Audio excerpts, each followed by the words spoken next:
You know, with just the inception of Uncharted, we wanted to create a playable summer blockbuster. We've always rooted it in it's a character-driven, story-based, action-adventure shooter.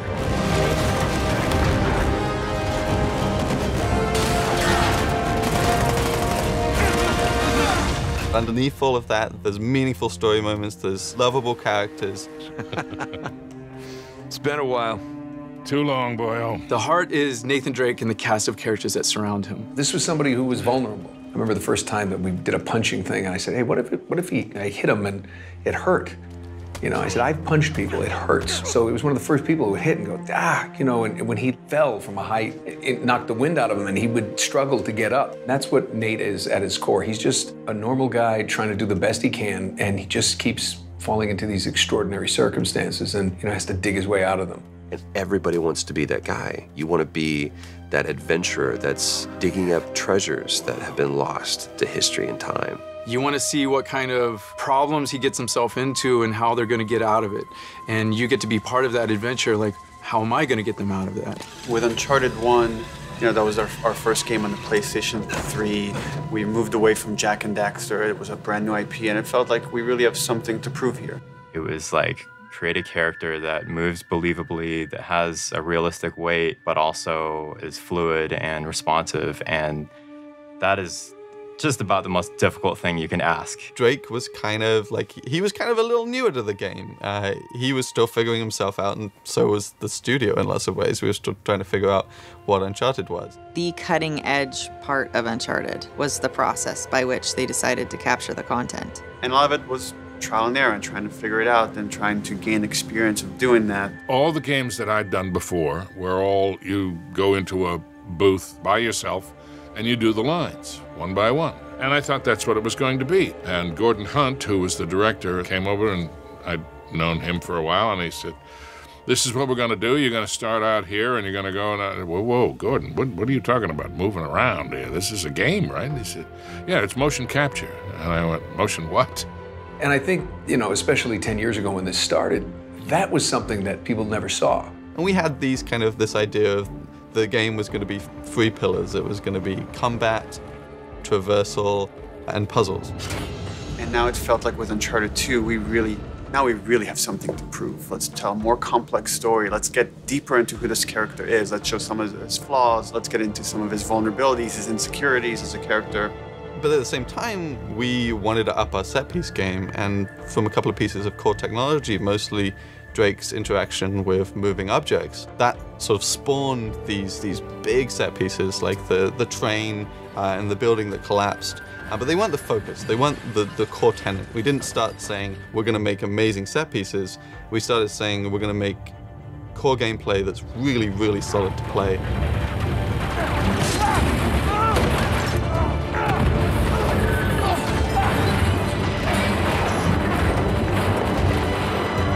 By the time we got to 3, it was like, okay, how do we take all of that and go bigger?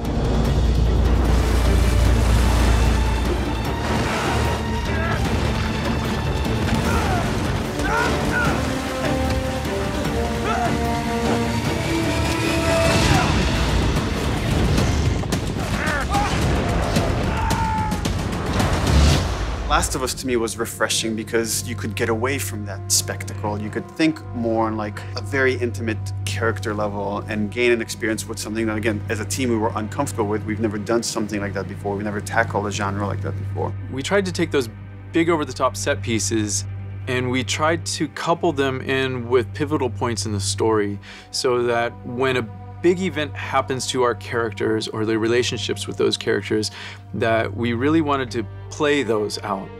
The ideal for us is that when you're playing the game and the character's going through an emotion on the screen, that we've made you feel that emotion. One thing that we really learned from The Last of Us and kind of experimented with and got really good results from is just allowing the player to just poke around in an intriguing environment. You know, talk to people, have these kind of side conversations with your buddies or with your allies and stuff that give the player this slow time to really make themselves a part of this world. Hey, you like that? Hey, tower. If it's solid, come on, it's a lemur. Come Come on, come say hi. Something that we really felt like we learned a lot on The Last of Us is the relationship between Joel and Ellie, and how it's not just Joel doing everything, but Ellie is a big part of it as well. And it feels so satisfying when she helps him out at the last minute, right when you need it. It really resonated with us, and we really want to incorporate that type of feeling as well with the characters that you travel the story with. We want them to be there with you and helping you, and you guys working together as a team. After making The Last of Us, I think that influenced a lot in making a more personal story with Uncharted. But at the same time, you know, we love Uncharted. This is still the Uncharted that you've always loved. It's just there's more layers to it now. So moving back into the Uncharted world is kind of like coming home in a way and creating a very kind of brighter, larger world to play in. It's similar in some ways to, you know, Nathan Drake being drawn back to the adventure, being for us to like go big again and go like big spectacle, big explosions, while trying to like take on all the lessons we've learned throughout the games that we've worked on and try to tell a more human story within that. Uncharted 4, perhaps as a result, is going to be the best balance of bombastic and over-the-top and exciting adventure and these smaller moments, these small intimate moments that end up meaning just as much, that end up sticking with us for just as long. I think there's a lot of responsibility for us to be true to what has come before with Uncharted. The last 3 games were these amazing adventures, and now that we're doing the 4th one, which may be the final chapter, there's a lot of respect that the characters have earned. There's a lot of emotion that we've invested in these guys and gals over the years, and a lot of hard work that's gone into to make it all possible. We feel like there's so much invested from all the people here that have been working on Drake and this whole like world for a decade.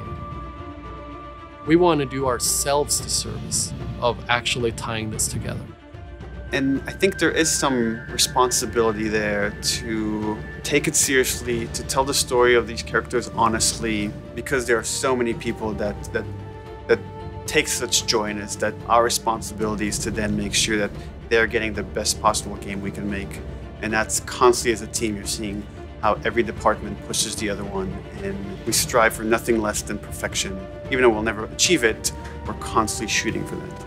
And that's the thing that drives us, is we want to make something that we can look at and be proud of and say like, man, this is like, how cool, we made this. Every pixel on the screen, like somebody here, there was energy that went into every single pixel on that screen. That's awesome.